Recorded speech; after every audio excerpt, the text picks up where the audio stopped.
Hey guys, Evan Combat here, and I just wanted to talk quickly about Mage PvP in World of Warcraft. And I saw another video on YouTube, I'll try and link it, that shows how pretty much how Fire PvP works now and how to spec into it. But it got me thinking, and I went ahead and tried it out, and I absolutely love it. Fire has some great survivability, contrary to popular belief. And it you don't have the ice barrier from frost, but it has other things like blazing speed, and Carterize. Carterize is the one I wanted to talk about because Carterize is awesome. When you take damage that would normally kill you, it will instead take you back to 40% HP.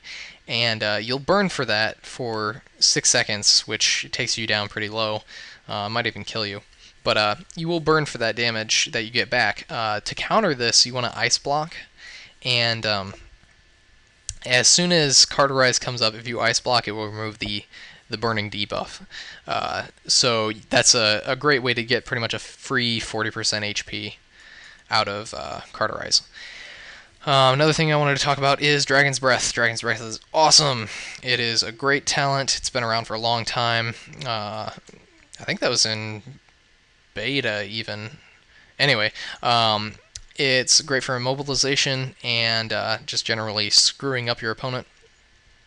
Another thing is Blast Wave. Blast Wave is really nice because you can cast it at range and you can cast it behind you while you are running. So it's a 3-second movement speed decrease by 70%. Great for any melee class that's chasing you down. Really nice for hunters. Try and keep hunters locked down because if you can stand next to a hunter, they are going to have a lot harder time doing a lot of damage to you. Let's see.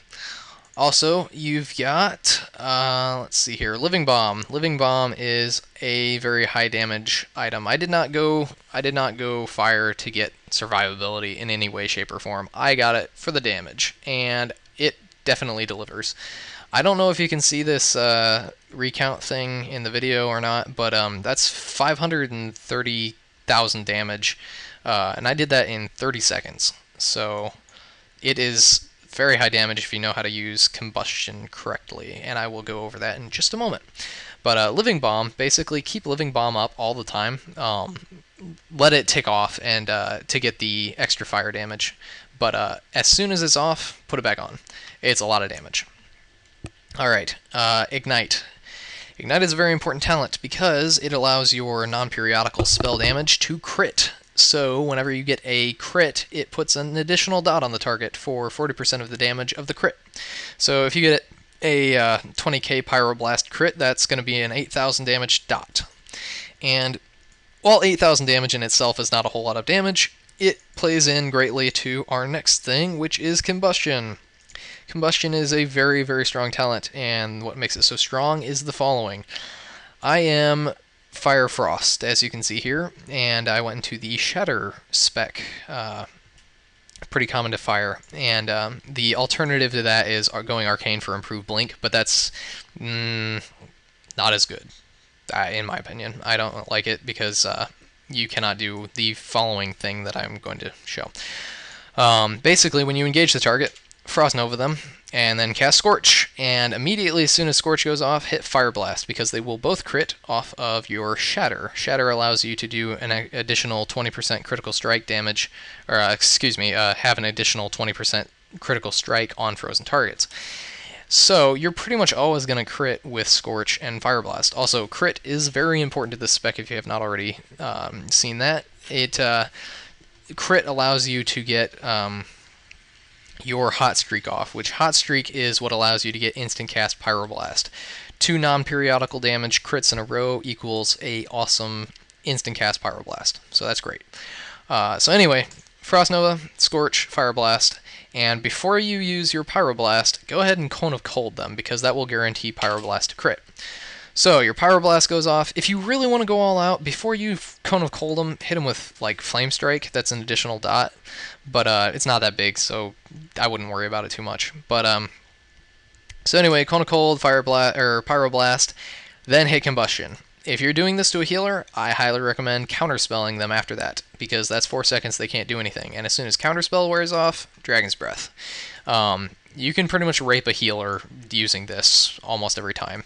Pallies will bubble, probably, but it does a ton of damage, and that is your main damage spike.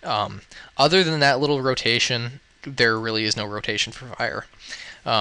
It is all dependent on when your crits happen and when you get the instant pyroblast. Side notes for glyphs, I did not go Fireball because I hardly ever use Fireball. If you have time to cast it, but you're going to be scorching like crazy because hopefully you took the talents in Scorch. I took the mana reduced one because Scorch is basically your auto attack. If you're not doing anything else, Scorch. It's like your Ice Lance for fire. Let's see. Also, as far as talents go, don't bother with firepower. It is 3% fire damage if you go all the way into it, and that's just not enough to make up for the point loss in other places. And also, the explosion on Flame Orb is not that much damage. I see some people using Pyromaniac, and that's pretty much a worthless talent because you have to have at least three targets affected by dots, and if you're doing twos, that doesn't even come up. But also it's Spell Haste, and Spell Haste is really not that important to fire. Again, crit is what you want. Crit is great.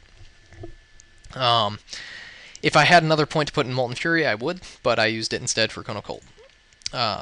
And as far as glyphs go, I also got Molten Armor. Use Molten Armor. It's 5% crit if you glyph into it. That's a lot of crit.